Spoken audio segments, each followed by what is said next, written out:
उनका रोजगार मुझसे वाबस्ता है। जहां से मैं गुजर जाऊं वहां पर हजारों लोग छुप जाते हैं। लेकिन मुझे एक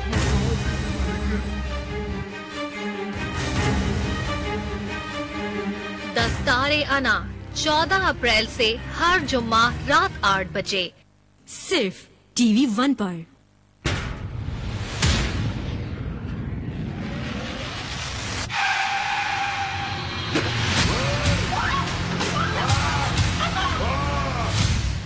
बरसों नमक का आया इस खानदान का। जब तक रहीम गुल की जान में जान है आपकी खिदमत करता रहेगा। दस्तारे अना 14 अप्रैल से हर जुम्मा रात 8 बजे सिर्फ टीवी 1 पर। ये है तुम्हारा बेटा, तुम्हारी तरह खुद गर्ज और औरत का गुलाम है।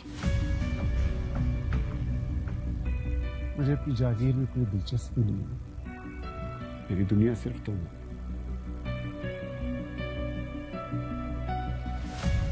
दस्तारे अना 14 अप्रैल से हर जुम्मा रात 8 बजे सिर्फ टीवी 1 पर। अगर महानूर इतनी बड़ी जायदाद की मालकिन ना होती तो आप उससे कभी भी शादी नहीं करते। मुझे महानूर से ज्यादा तुम पसंद है। आपको तो हर दूसरी लड़की पसंद आ जाती है। कि गुनाह किया तो उसका एतराफ भी करो। उसे समझाना नामुमकिन है। जो भी मुझसे मेरा हक छीनने की कोशिश करेगा गोली उसका मुकद्दर बन जाएगी। दस्तारे अना 14 अप्रैल से हर जुम्मा रात 8 बजे सिर्फ टीवी 1 पर। शहजादी होगी आम लड़की, सबसे अलग होगी, सबसे मुख्तलिफ। और इस दीवारों के पीछे मेरी शहजादी क्या है? आपके आने से मुझे जीने की एक नई उम्मीद मिली है। आज के बाद तुम छोटी मालिकन के आसपास भी नजर आया ना। दस्तारे अना 14 अप्रैल से हर जुम्मा रात 8 बजे सिर्फ टीवी 1 पर। हो दिल दिया खेल गया जेड़ा इश्क प्याला पीता, इश्क प्याला पीता होर सबक ना पढ़या कोई। यार यार ही कीता हो, यार यार ही कीता। महल मना रे लाख बना ले, महल मना रे लाख बना ले, दिल न बसा तो क्या। इश्क दा बंदिया पढ़ ले बल्ला, इश्क खुदा तेरा।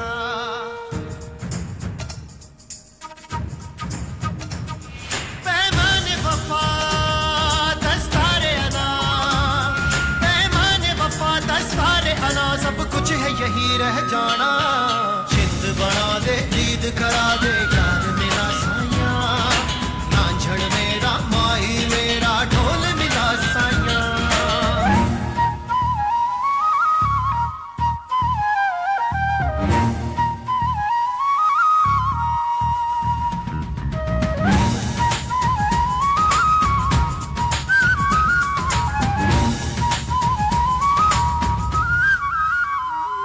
कोई रूप स्वरूप का पर्दा है,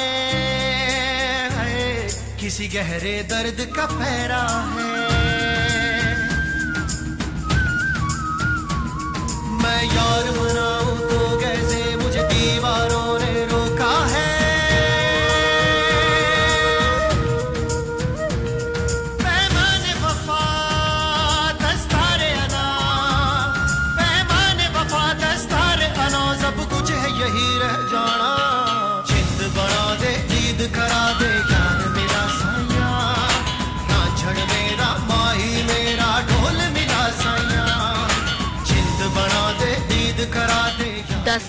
अना 14 अप्रैल से हर जुम्मा रात 8 बजे सिर्फ टीवी 1 पर।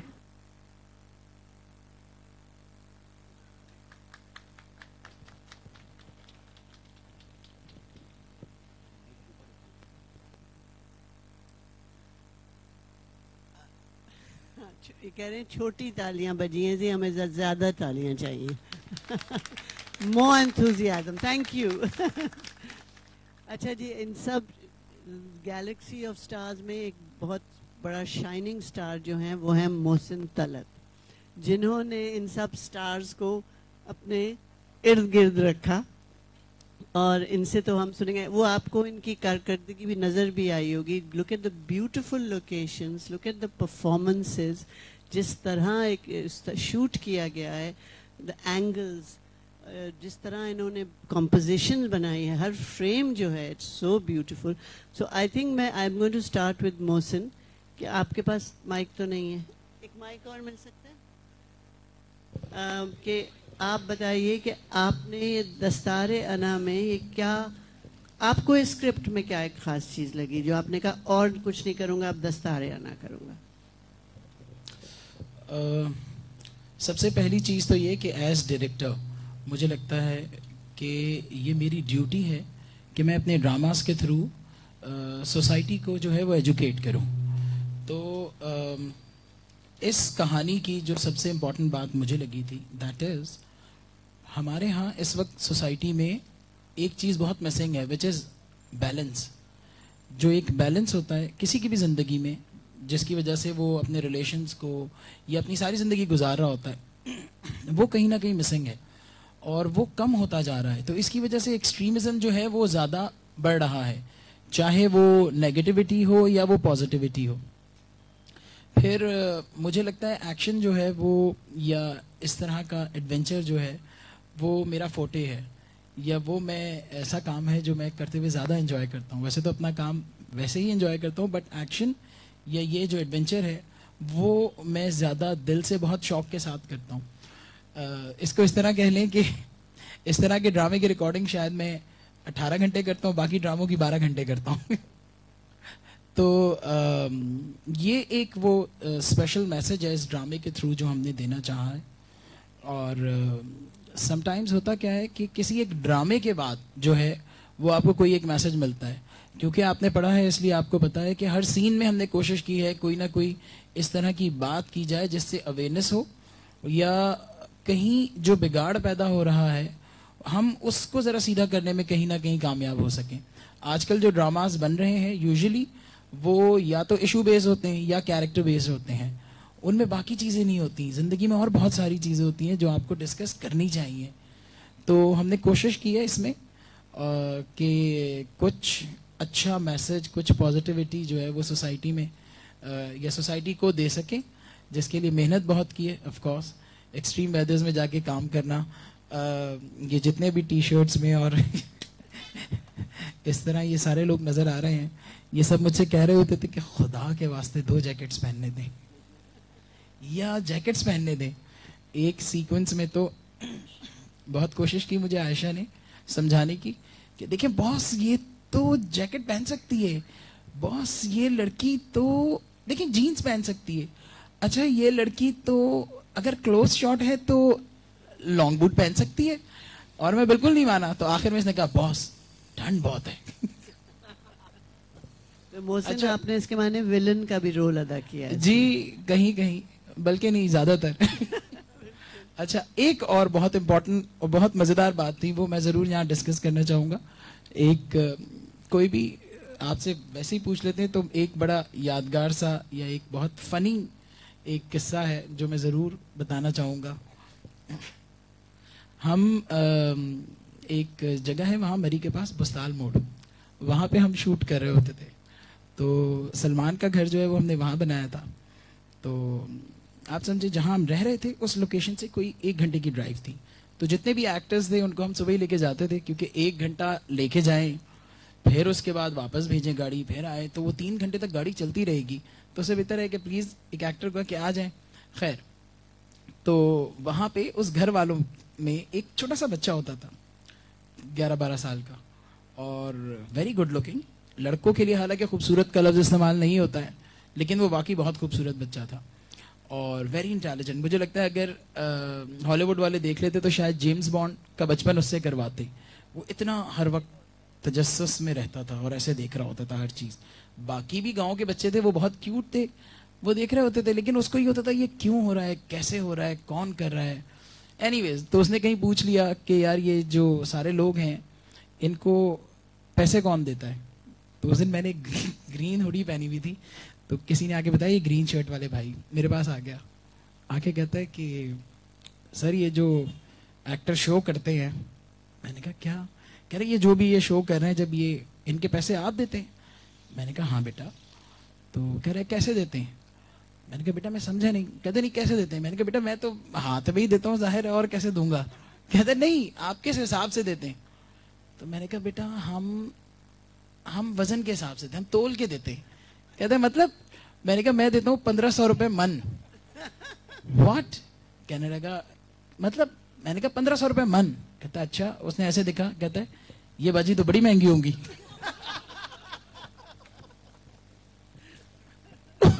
उसके बाद से वो दुश्मन हो गया था रुबीना आपा का। अगले दिन चौथा सीन था, यानी रुबीना आपा को हम 2 बजे भी बुला सकते थे, लेकिन क्योंकि हम सब 8 बजे निकल रहे हैं रिकॉर्डिंग पे, तो जुल्म किया, दोबारा विलन बने। 6:30 पौने 7 बजे इनको उठा दिया, 8 बजे सेट पे पहुंच गए। पहले सीन के बाद इन्होंने कहा मेरा गैप है। मैंने कहा हाँ लेट जाए आराम से। तो ये अंदर सो रही थी, 3 सीन का गैप था, 3-3.5 घंटे का गैप। तो वो आया और आके कहता मैंने कहा हाँ जी। कहता भाई वो जो महंगी वाली बाजी है वो अंदर सो रही है। एक दफा और इसी तरह कुछ देर हो गई थी आने में। कहता है ये इतने पैसे लेती है, काम पे आने में नखरे भी करती है। That's funny. अच्छा मैंने चूंकि वो स्क्रिप्ट पढ़ी हुई है, तो मुझे आयशा का पता है कि starts of with being a very soft woman, बहुत प्यारी लविंग वाइफ है, डिवोटेड मदर है, बट बाद में आपका कैरेक्टर में बड़ा वो एक स्ट्रेंथ और स्टीडी रिजॉल्व जिसे कहते हैं ना, वो आ जाता है। तो how did you manage that के यू नो शुरू से इस तरह और फिर एकदम से वो चीज़ हो जानी? मेरा पहला हमेशा से ये उसूल रहा है कि मैं कोई भी प्रोजेक्ट करने से पहले स्क्रिप्ट ज़रूर मंगवाती हूँ, और बकौल मेरे डायरेक्टर्स के मैं स्क्रिप्ट को घोल के पी जाती हूँ। अच्छा। और उसके बाद कोई भी कैरेक्टर होता है ना, एक्चुअली उसको आपने फील करना होता है। अगर एक माँ होती, एक्चुअल में रिफत है वो कैरेक्टर है, उसकी बेटी को छीन लिया गया है, जवान हो गई है, उसने नहीं देखा है, उसकी तकलीफ क्या होगी। ये सब चीजें हैं, चैलेंजिंग है ऑफ कोर्स, इसीलिए मैं दुबई से आके करती हूँ। और मैं बहुत थैंकफुल हूँ अपना सीमा आपा का, क्योंकि वो हमेशा मुझसे कैरेक्टर्स करवाती हैं। वो मुझे हमेशा वो काम देती हैं जो मेरी पर्सनालिटी से बिल्कुल डिफरेंट है। तो ये हमेशा एक चैलेंज आपके लिए हो सकता है, बिकॉज बिल्कुल होता है, बिल्कुल होता है। नहीं, एक देखिए हमारे यहाँ बहुत से रोल्स ऐसे लिखे जाते हैं कि वो प्लेटो एक यूं चलता है, लेकिन जिस रोल में एक आपको वेरिएशन मिले और पर्सनालिटी की वेरिएशन, जी जी बिल्कुल, तो बिल्कुल। वो रोल कितना मजा आता होगा करने में। बहुत मजा आता है, इसी का तो नाम एक्टिंग है। बिल्कुल, बिल्कुल। यही तो पैशन है, ये पैशन है जो मुझे यहाँ लेकर आता है। नहीं, वो असल में हमारे यहाँ सैडली कुछ हीरोइंस ऐसी हैं जो उन्हें हर वक्त सिर्फ खूबसूरत नहीं, let me correct you here, I am not heroine, मैं एक्टर हूँ। Good, I like that. Mohsin, अच्छा आपको सब चूंकि इनसाइड स्टोरीज पता हैं, तो मैं माइक आपको दे रही हूँ कि आप अपनी बाकी कास्ट से आपको जो सवाल करने हैं और जो करे वो आप कीजिए।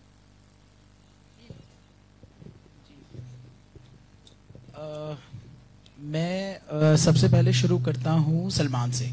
सलमान, प्लीज़ थोड़ा सा आप अपना एक्सपीरियंस और थोड़ा सा कैरेक्टर, कहानी तो जो कहानी जिस चीज़ पे बेस करती है वो तो थोड़ी सी हमने बताई है, लेकिन यह है कि अपना कैरेक्टर और अपना एक्सपीरियंस ज़रूर डिस्कस करें। जो हमारा काम है, मतलब ड्रामा या मीडिया, इसकी एक बहुत ख़तरनाक बात, हेलो जी, इसकी एक सबसे खतरनाक बात यह है कि आमतौर पे आप कोई और काम कर रहे होते हैं, आप डॉक्टर हों, आप इंजीनियर हों, आप बैंकर हों, जैसे जैसे आप काम सीखते रहते हैं वैसे वैसे आपके लिए वो काम आसान होता रहता है। लेकिन अच्छा, हाँ, लेकिन ड्रामा ये जो हमारा काम है, ये जैसे जैसे आप समझते रहते हैं वैसे वैसे मुश्किल होता रहता है। तो मैं और ये समझ जो है वो बहुत टाइम के बाद जाके आती है, बट यहाँ सलमान, अरसलान और फहद ये इस तरह के लोग मौजूद हैं जिनको अपने अपने काम की समझ आना शुरू हो गई है और जिन्होंने अपने काम को मुश्किल समझना शुरू कर दिया है। और बाय ऑल मीन्स बड़ी डेडिकेशन थी सबकी माशाल्लाह। वो चाहे सुबह मैं प्रोफेसर की तरह 7 बजे दरवाजे नॉक करके उठा देता था लेकिन ये सब मौजूद होते थे ऑन टाइम, और यही डेडिकेशन है जिसका आउटपुट माशाल्लाह इतना अच्छा है। सबसे पहले मैं सलमान से कहूँगा कि वो प्लीज़ अपना कुछ एक्सपीरियंस जो है वो शेयर करें। जी बिल्कुल। जिस तरह से मोहसिन भाई ने कहा कि वाकई जब काम आने लगता है तो हमारे लिए उतना ही मुश्किल हो जाता है कि जिसको एक्टिंग आती है उसके लिए काम बहुत मुश्किल है, जिसको नहीं आती उसके लिए बहुत आसान है। तो ये एक मुश्किल सीरियल था क्योंकि एक तो कंडीशंस बहुत टफ थी वहाँ पे जिसकी हमें बिल्कुल भी आदत नहीं है, और जब हम डायलॉग बोल रहे होते तो ऐसे लाइंस होती बिल्कुल एग्जैक्टली वो लाइन भी डायलॉग भी ठंडा हो जाता था तो मेरी तो ये हालत हुई थी, और मेरा इसमें 95% काम जो है बाहर है। आई थिंक गिनती के 5-6 सीन्स ही हैं जो किसी कमरे में किए हैं, और वाकई ये स्क्रिप्ट बहुत अच्छा था और सबके कैरेक्टर्स बहुत इक्वली इम्पोर्टेंट हैं। ये मुझे बताइए कि रोमांस कैसे करते थे इस मौसम में जब अल्फाज ही नहीं निकल रहे? रोमांस तो आंखों से होता है तो अरे वाह, अरे वाह। देखना ही तो खैर हमने बहुत मेहनत से काम किया और सबके साथ काम करके बहुत मजा आया। मेरा पहला प्रोजेक्ट है TV1 के साथ और मोहसिन भाई के साथ हमेशा काम करना चाहता था, और आई एम ग्लैड कि इन्होंने मुझे इस प्रोजेक्ट में चांस दिया। Thank you sir.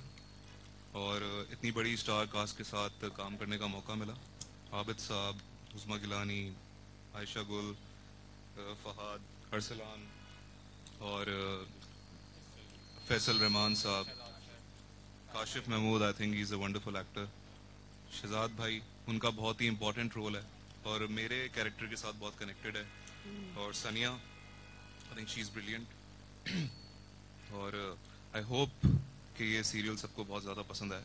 और हाँ, जिस तरह मोहसिन भाई ने कहा कि मैं सुबह सबको 7 बजे उठा देता था, तो मैं आपको बता दूं एक दफ़ा मैंने मेकअप आर्टिस्ट को अपने रूम में सुला लिया था वो मेरा मेकअप करने आया, मैं लेटा हुआ था, मैं जल्दी से मेकअप करो और तुम भी बराबर वाली सीट पर सो जाओ और जब बेटी सीन के लिए बुलाने आया तो हम दोनों सो रहे थे रूम में खैर बहुत अच्छा लगा इनके साथ काम करके, और पूरा महीना किस तरह गुजरा पूरी टीम के साथ बिल्कुल भी पता नहीं चला। और जब हम लोग सारे वापस आए तो अब भी हम लोग बिल्कुल उसी तरह मिलते हैं। वी आर मिसिंग शमून भाई हियर, आई होप कि वो भी होते, और बहुत मज़ा आया। आई होप कि सीरियल सबको बहुत पसंद आए और हमारा काम सबको बहुत पसंद आए। नहीं, मुझे इसलिए खुशी हो रही है कि मैंने स्क्रिप्ट जब पढ़ी तो मुझे इतनी अच्छी लगी, तो मेरी बहुत एक्सपेक्टेशंस यहाँ तक चली गई कि ये this has to be made that way, और अब तक जो कुछ मैंने देखा है इट सीम्स टू बी, इंशाल्लाह इट्स गोइंग टू बी। अच्छा, मैं आप क्योंकि सबसे महंगी एक्ट्रेस थी इसमें तो ये बताइए कि आपको कैसा लगा अपना रोल और परफॉर्म करना और इस सर्दी में? सबसे पहले तो मोहसिन तलत का शुक्रिया, TV1 का शुक्रिया, जिन्होंने मेरे ऊपर इतना एतमाद किया और मुझे इतने अच्छे रोल में काम किया। दस्तारियाना एक बहुत हेलो दस्तारियाना चल रहा है, हेलो आप हो गया। दस्तारियाना एक बहुत ही खूबसूरत सीरियल है, इतनी अच्छी इसकी स्टोरी है और डायलॉग्स इतने अच्छे हैं कि जैसे कि अभी मैं थोड़ी देर पहले भी बोल रही थी कि अमीन सादिक साहब ने इसको इतना अच्छा लिखा है कि हमें कोई लाइन चेंज नहीं करनी पड़ी। और मैं जैसे कि सलमान सईद की इसमें वालदा का रोल कर रही थी, माँ का, तो सलमान से मुझे एक बहुत अपनायत महसूस होती है, बहुत प्यार। और हम लोगों ने बिल्कुल, मुझे ऐसे ही लगता रहा कि ये मेरा बेटा और मैं इसकी माँ हूँ। तो उसमें बहुत इमोशनल सीन थे। एक वक्त पर तो ऐसा हुआ कि इसको गोली मारने के लिए आ गए, लेने के लिए लोग आ गए, बदमाश आ गए। तो वो सीन बहुत अच्छा था। जब आप स्क्रीन पर देखेंगे ना तब आपको मजा आएगा। और बाकी जैसा कि सब मेरे को आर्टिस्ट हैं यहाँ पर मौजूद, उन्होंने बताया कि मौसम बहुत सख्त था और हम लोग सर्दी में बहुत परेशान होते थे, लेकिन हम खुश भी बहुत थे क्योंकि इतनी खूबसूरत लोकेशंस थी और मोहसिन तलत जैसा डायरेक्टर था जो हमें फ्री हैंड देता है और हमें लगता नहीं है कि हम काम कर रहे हैं। हम लोगों को ऐसे लगता था जैसे हम यहाँ पर एक पिकनिक करने के लिए आए हुए हैं और उसी में काम भी हो रहा है। तो वो कोई हमें मुश्किल ही नहीं लगा। पता नहीं कब स्टार्ट हुआ और कब ख़त्म हो गया। तो मेरी बहुत उम्मीदें हैं, मेरी बहुत उम्मीदें हैं दस्तारे अना से। उम्मीद है कि आप लोग इसको बहुत पसंद करेंगे और हमें फीडबैक का इंतज़ार रहेगा। Thank you. आपने सुल्तान का रोल किया जी। आपने जी। तो उसका तो मुझे याद है काफी आप गलत किस्म के काम आई थिंक करते हैं उसमें। मोहसिन साहब को जी क्रेडिट जाता है, सारे गलत काम इन्होंने कराए हैं मुझसे आज तक। हाँ। जाने इन्होंने ज्यादा दूर ले जाने नहीं दिया। नहीं नहीं बट सुल्तान, देखिए मैं जब पढ़ी थी स्क्रिप्ट मुझे अंदाजा हुआ कि सुल्तान का रोल जो है वो एक ऐसा है, उसकी दहशत ज्यादा है। जी बिल्कुल ऐसे ही। यू नो उसके सुल्तान को करो, सुल्तान आएगा तो ये वो हर सीन में वो नहीं आ रहा। सुल्तान का मैं जब पहले दिन वहां मरी पहुंचा तो मुझे उज़मा आपा से मुलाकात हुई। उज़मा आपा ने कहा तुम कौन हो के सुल्तान? मैंने कहा जी आपा। कहने लगी इतना पप्पू सुल्तान? नहीं भाई ये नहीं चाहिए हमें तो वही चाहिए सुल्तान जो हमने कैरेक्टर पढ़ा है। लेकिन ये क्रेडिट जाता है मोहसिन तलत साहब को। सर ये पिक्चर दिखाएगा। तो इन्होंने मेरा कैरेक्टर बनाया और गेटअप मेरा चेंज किया। तो this is what I am in दस्तारे अना, सुल्तान। और सुल्तान जो स्क्रिप्ट में है वो है ही ऐसा। तो बिल्कुल मोहसिन ने इनको तो ये सब क्रेडिट जो है मोहसिन साहब को जाता है। और जब मरी जाने से पहले इन्होंने मुझे कॉल किया कि भाई आपने इस दिन आना है। तो मैंने इनसे पूछा अच्छा तो क्या लेकर आऊं? कहने लगे यार बहुत सारी जैकेट्स और थर्मल और इस तरह की चीजें लेकर आना, बहुत ठंड है वहां पर। और वाकई ही ऐसा था, इतनी ठंड थी कि शायद सर्दी को भी सर्दी लग जाती होगी। अच्छा आबिद बेग साहब, आप जो इस वक्त यहाँ पर बड़े लग रहे हैं, बड़े इजी गोइंग, बहुत अच्छे अखलाक वाले, मुझे आपकी सारी हरकतों का पता है। जी जी जी। बस मैंने मोहसिन से कई दफा पूछा आबिद बेग को एंड में सजा मिल रही है या नहीं? बिल्कुल मिल जाती है। फर्स्ट ऑफ ऑल सलाम सबको एंड मोहसिन भाई thank you so much for casting me in this mega project. बहुत मज़ा आया सबके साथ काम करके, सलमान के साथ, आयशा जी के साथ, फहद भाई, शमून भाई, दिया, सनिया, सब जितनी भी कास्ट है, शहजाद भाई। और ये कैरेक्टर मुझे मोहसिन भाई ने जब बताया था कि ये आबिद खान का कैरेक्टर है तो मैंने मोहसिन भाई को कहा मुझे यही कैरेक्टर करना है और इसको अगर आप मुझे परमिशन दे तो मैं इम्प्रोवाइज कर सकता हूँ थोड़ा सा। और बताया इस कैरेक्टर में थोड़ा सा भी मार्जिन नहीं है कि आपकी ड्रेसिंग, अगर उसने टाई लगाई हुई टाई भी लूज हो। तो इस कैरेक्टर की एक ये है कि ही इज वेरी नेगेटिव और इसकी ड्रेसिंग से पता चलता है कि इसके पास कितना पैसा है। सो थैंक्स मोहसिन भाई और बहुत मजा आया। सब देखें इंशाल्लाह आने वाले, हमने बहुत मेहनत की है। लोग बस देख के कहते हैं यार अच्छा नहीं लगा, उनको नहीं पता कि कितनी मेहनत की। हमने माइनस में काम किया है वहां पे, -2 में हम लोगों ने वहां पे काम किया, 4, 5 और आउटडोर सीन्स बहुत मुश्किल होता था और सर्दी लगती थी।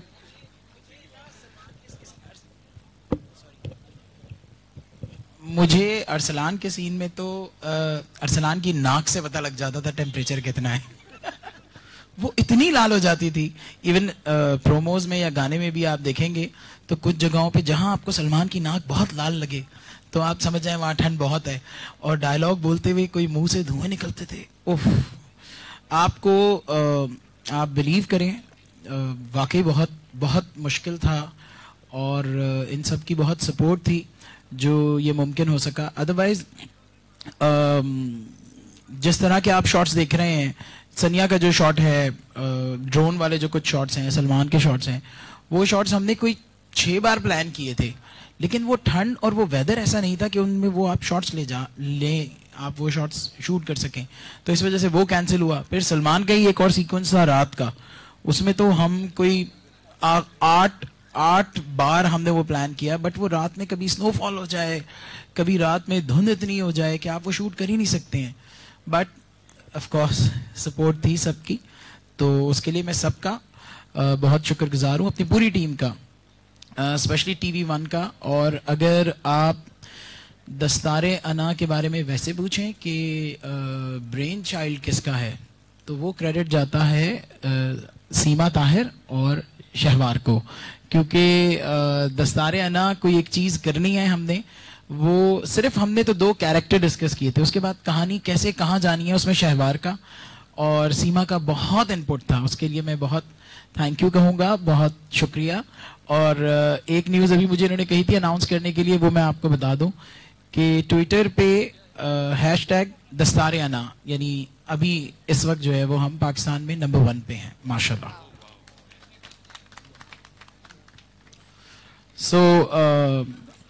बहुत सारी ऐसी चीजें हैं जो मुझे लगता है कि डिस्कस करूंगा तो वो ड्रामा रिवील कर दूंगा, वो आई थिंक उसमें फिर शायद इंटरेस्ट का जो लेवल है वो कम हो जाएगा, तो प्लीज। नहीं, मैं यही कह रही थी कि इस कहानी का नाम दस्तारे अना बिल्कुल सही है। इतने फियर्स ईगोज की कहानी है। नॉर्मली एक ईगो होता है किसी का, जैसे आप आम ड्रामा देखते हैं तो उसमें अगर सास बहू की कहानी है या किसी 2 कैरेक्टर्स की, तो छोटी मोटी चीज़ होती है कि मैं ये कर लूँ, इसमें मेरी मर्जी चलनी चाहिए। यहाँ पर ईगोज इस तरह के हैं कि they strike terror in your heart, मतलब अगर आप उनकी बात के खिलाफ जाएंगे वो आपको मार देंगे। They don't take prisoners, they kill them, you know, it's that kind of a story. तो इतनी ज्यादा जब आप वायलेंस और इस तरह की नॉट के इन्होंने दिखाई होगी इतनी, but I am just saying कि जो थ्रेट्स हीरो हीरोइन या उनको हैं वो इस तरह की हैं जो कि आपके दिल में वाकई एक डर बिठा देने वाली है। आई एम श्योर मोहसिन ने उसको डायरेक्ट भी उसी तरह किया है। जी बिल्कुल कोशिश की है। मुझसे भी अभी आपने एक सवाल किया था कि और ड्रामों से क्या डिफरेंट है, तो ये सवाल जब मुझसे एक एक्टर ने पूछा था कि यार मौसम भाई ये कर तो लूँ लेकिन इसमें डिफरेंट क्या है, बाकी ड्रामों से हटके क्या चीज़ है, मैंने कहा बेटा इसमें रेप नहीं है, ये बड़े अरसे के बाद कोई ऐसा ड्रामा आ रहा है, वरना आप जितने ड्रामे देखें जो हिट हो रहे हैं या जो अच्छे बन रहे हैं या जिन पे फोकस किया जा रहा है, इशू स्टार्ट वहीं से होता है, कॉन्फ्लिक्ट वहीं से होता है, और बड़ी सारी चीज़ें हैं ज़िंदगी में डिस्कस करने के लिए। सो आई एम वेरी ग्लैड कि इस तरह के किसी इशू को एक तो हाईलाइट किया। ये स्पेशलिटी भी है TV1 की कि रूटीन वाली चीज़ें नहीं होती। मोहसिन, इसमें मुझे जो बात अच्छी लगी, जैसे कि वो उज़मा गिलानी का जो रोल है, she is a frightening woman in this, you know, बहुत ज़बरदस्त इनका बहुत पावरफुल कैरेक्टर है वो। She is a very autocratic dictatorial किस्म की खातून है, बट एन ऑर्डिनरी मैन, जैसे सलमान का जो रोल है इसमें, he could challenge her. I think that's a big lesson for people, that no matter how mighty or how big the other side is, अगर वो गलत काम कर रहे हैं, even an ordinary person, if he is truly committed to, you know, his और जो आयशा के कैरेक्टर से हमने मैसेज दिया है कि जेंडर भी काउंट नहीं करता, जरूरी नहीं है कि एक आम लड़का ही, एक आम औरत भी जो है वो चैलेंज कर सकती है। अच्छा, अभी आपने उज़मा आपा की बात की, तो मैं उज़मा आपा को हम लेंगे लाइन पे। हाँ, वही मैं पूछना चाह रहा था कि क्या किस तरह से करना चाहेंगे। हम बात कर सकते हैं उज़मा आपा से, उज़मा गिलानी साहबा से, वो वेट कर रही हैं, उनको कहा हुआ था, है ना।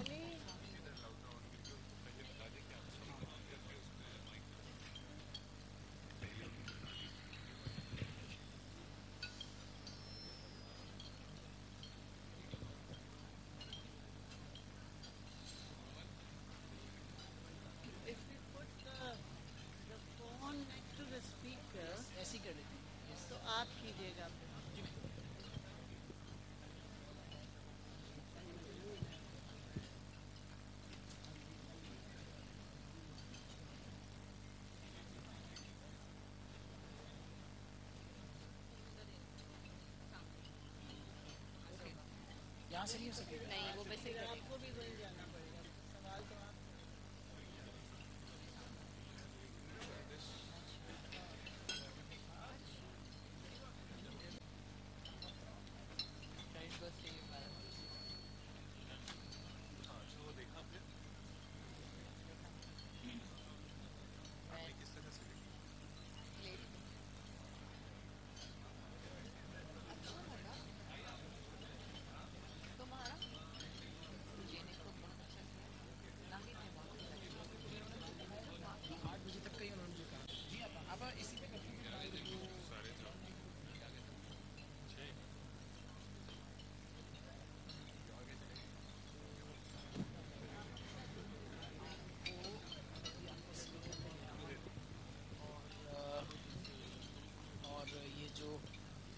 अब आप जो है वो लाइव होंगे।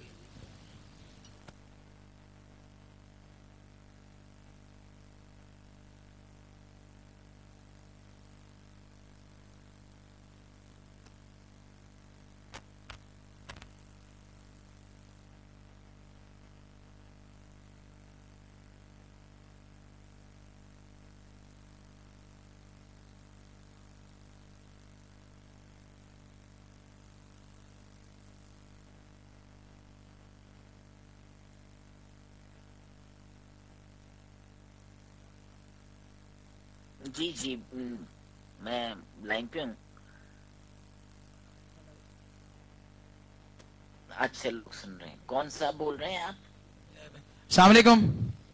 अस्सलामुअलैकुम मोहसिन जी आप अब आप जो है वो स्पीकर की तरफ सुनाई दे रही क्या है, क्या बोलूं? अच्छा ये मैंने कहा जी बोले। जी तो उज़मा आपा आ गई हैं। मुझे सबसे पहले उज़मा आपा आपको खुशामदीद। वो मैं हम जितने भी लोग मौजूद हैं वो तालियां बजा के जो है वो उज़मा आपा को वेलकम करती। शुक्रिया, सब मेरा बहुत बहुत प्यार करें। क्या हमारे सब वही लोग हैं, मरी वाले लोग हैं? जी आपा मरी वाले लोग भी मौजूद हैं और बाकी सारे गेस्ट भी मौजूद हैं, ब्लॉगर्स आए हुए हैं और TV1 की भी पूरी टीम मौजूद है। सीमा नहीं है लेकिन शहवार हैं। सबको बहुत अच्छा, बस सबको मेरी तरफ से बहुत बहुत कहिए, बहुत दुआ करिए और बेस्ट विशेस एंड ब्लेसिंग्स। 14 तारीख को 14 से हमारा शुरू हो रहा है ना दस्तारे आना। 14 से आपा ऑन एयर जा रहा है 8 बजे ऑन एयर जा रहा है। बस सबको बहुत ब्लेसिंग्स और दुआएं। और मोहसिन आपको बेटा बहुत ज्यादा दुआएं हैं। और जो मैंने प्रोमोस देखे हैं छोटे छोटे, जो आप मुझको आधे सेकंड के भेजे हैं ना, वो मैंने सब प्रोमोस देखे हैं। बेहद बेहद बहुत इम्प्रेसिव, बहुत ज्यादा अच्छी प्रोडक्शन वैल्यू उसके अंदर नजर आ रही है और एक्टिंग्स भी सबकी बहुत अच्छी लग रही हैं और सब कुछ पूरा एम्बियंस सब कुछ बहुत खूबसूरत है। बस अल्लाह करे कि हमारी जो स्टोरी लाइन है वो लोगों को पसंद आ जाए, क्योंकि ये इस तरह बिट्स में स्टोरी का पता नहीं चलता, लोग बड़े इम्प्रेस होते हैं। बस अल्लाह करे हमारी सबसे ज्यादा दुआ ये करनी चाहिए, क्योंकि लोग जो हैं वो अच्छी स्टोरी को देखते हैं सबसे पहले। अच्छा आपा, ये आपसे आपका एक्सपीरियंस पूछना चाह रहे हैं कि कैसा रहा है दस्तारे आना का एक्सपीरियंस? देखिए क्या कह सकती हूँ, जो आपको रिफ्लेक्ट कर रहा है इसके अंदर, जो आपने प्रोमोस देखे हैं उसके अंदर जो आपको रिफ्लेक्ट कर रही हैं सारी चीजें, उससे आपको अंदाजा हो रहा होगा कि कितना मैंने बहुत बहुत दिनों के बाद। हेलो जी आपा, सब सुन रहे हैं। मैंने बहुत दिनों के बाद बहुत ही अच्छा और बहुत डिटेल्ड और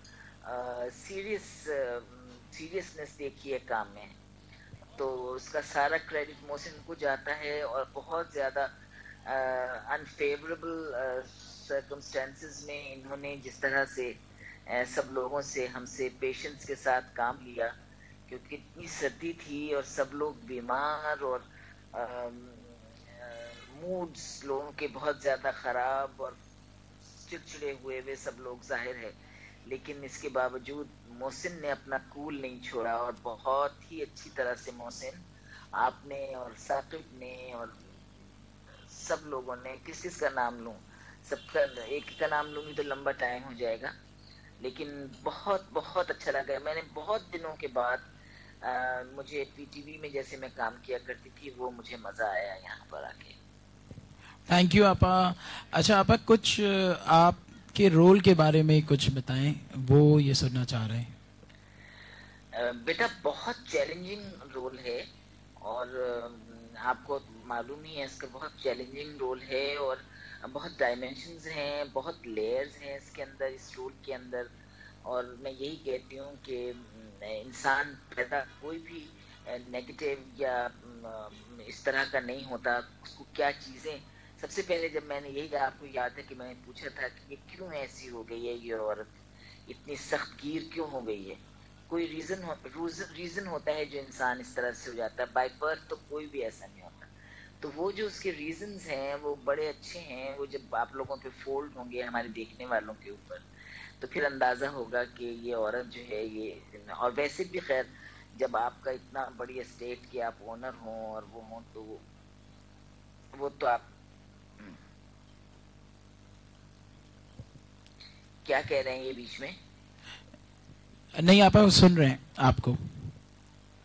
अच्छा नहीं, बीच में जो आपके लोग हैं शायद ये बोल रहे हैं। तो बहरहाल ये अपना इसका जो है तो ये बहुत बड़े ओनर है, स्टेट ओनर है, तो जाहिर है उस तो वैसे ही हो जाता है जरा थोड़ा सा इंसान को, जब इंसान इतनी बड़ी एडमिनिस्ट्रेशन संभाल रहा होता है तो वो तो था ही, लेकिन रोल जो है बहुत ज्यादा चैलेंजिंग रोल। मैं वही आपसे कह रही हूँ कि मुझे हमारे एक बड़े पुराने जर्नलिस्ट हुआ करते थे, तो वो मुझसे ये पूछते थे कि उस्मा ये क्या बात है कि जितने मुश्किल रोल हैं वो तुम्हारी किस्मत में है। उस वक्त भी यही कहते थे वो जब मैं पीटीवी में, तो मुझे हमेशा मुश्किल रोल मिले करने को और मैं उनको चैलेंज समझ के और बिल्कुल इबादत की तरह से उनको करती हूँ। अब मैंने बहुत अच्छी तरह से और बहुत दयानतदारी के साथ और ईमानदारी के साथ ये रोल किया है और मेरी दुआ है कि पसंद आ जाए सबको। और मेरे साथ जो को आर्टिस्ट थे, मेरा जो प्रोड्यूसर था, मेरा जो डायरेक्टर था, मुझे बहुत मोहब्बत से, बहुत प्यार से और बहुत इज्जत से, मैं यहाँ पे आके अपने बच्चों से कही थी, मैंने कहा तुम लोगों की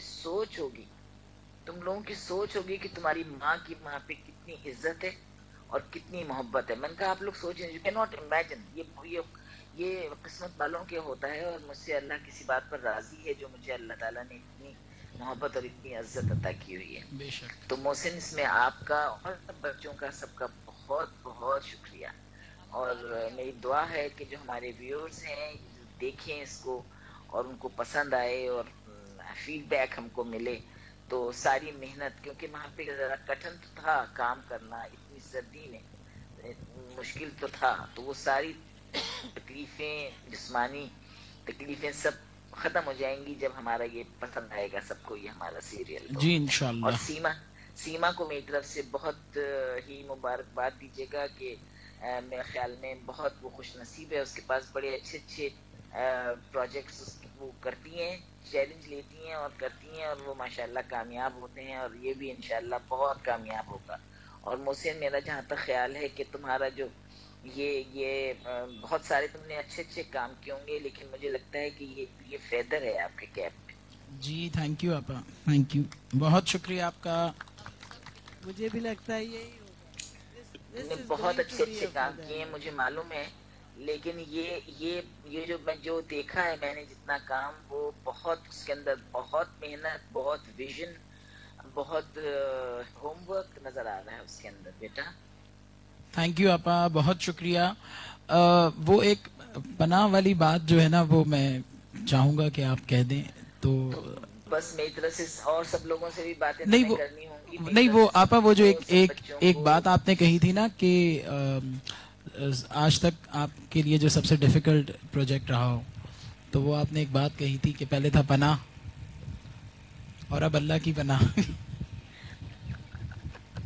बेटा फिर से बोलो।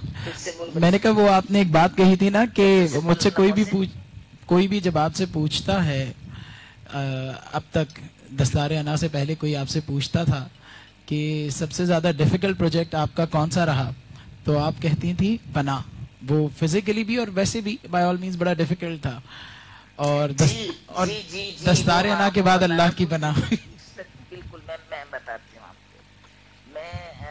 मैं हमेशा लोग मुझसे पूछते थे कि तुमने, क्योंकि पनाह में बहुत हमने फिजिकल तकलीफें उठाई थी। गोलपुर में दिसंबर के महीने में बिल्कुल काम किया था। बहुत ज्यादा तकलीफ दे थे।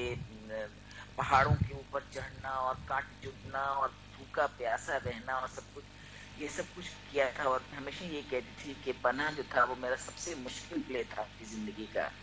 लेकिन अब मैं ये समझती हूँ कि ये मेरी जिंदगी का सबसे मुश्किल तरीन सीरियल है। और बस मुझे, मेरी दुआ है कि अल्लाह ताला उसी तरह से हम सबको सुरखरू करे, जैसे पनाह में मुझको और मेरी सारी टीम को और शहजाद खलील को सुरखरू किया था, उसी तरह मोहसिन मैं चाहती हूँ तुम सुरखरू हो इस प्रोजेक्ट में। क्योंकि मेरे लिए तो वाकई में ये पनाह पीछे पनाह के गया, ये मतलब ये नया नई हिस्ट्री क्रिएट। थैंक यू आपा। ये हम सब की तरफ से एक गुड बाय से पहले एक नारा है। थैंक यू आपा। सनिया आई है क्या? और सईद आया हुआ है? सलमान है, अरसलान है, फहद शेरवानी है, आयशा है, रुबीना आपा है, रुबीना आरिफ। अच्छा। अभी इस वक्त ये लोग मौजूद हैं। जी बिल्कुल। एंड आपा बहुत दुआ चाहिए। खुदा हाफिज बेटा। अल्लाह हाफिज। सबको बदल जा रहा है। मैं वहाँ पर एक कुर्सी खाली रखो। मैं आपा एक कुर्सी खाली है, मेरे बराबर वाली कुर्सी खाली है। और हमने सबको कहा हुआ है कि यहाँ समझे उज़मा आपा बैठी हुई है।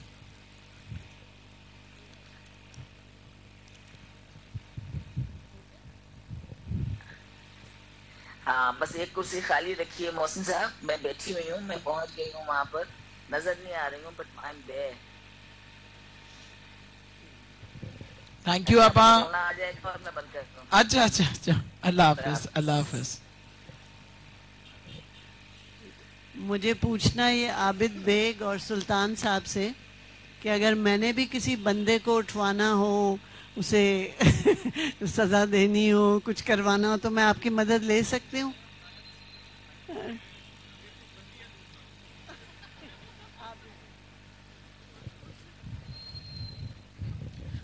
देखें, मेरा जो कैरेक्टर भी है इसमें वो बंदे उठाना नहीं है। कोई बंदी है तो मैं उठा सकता हूँ, वो अगर है तो आप ऑप्शंस बता दीजिए कौन कौन है। मैं आप लोगों को ये बता दूं कि फहद जो हैं बेसिकली बहुत शरीफ लड़के हैं जो बेसिकली पे है, और जो बहुत दूसरों का ख्याल रखने वाले, सेट पे और हर खाने पीने की चीजें अपने रूम में रखते हैं ताकि हम सब इसके रूम में जाएं और इकट्ठे हों और एंजॉय कर सकें।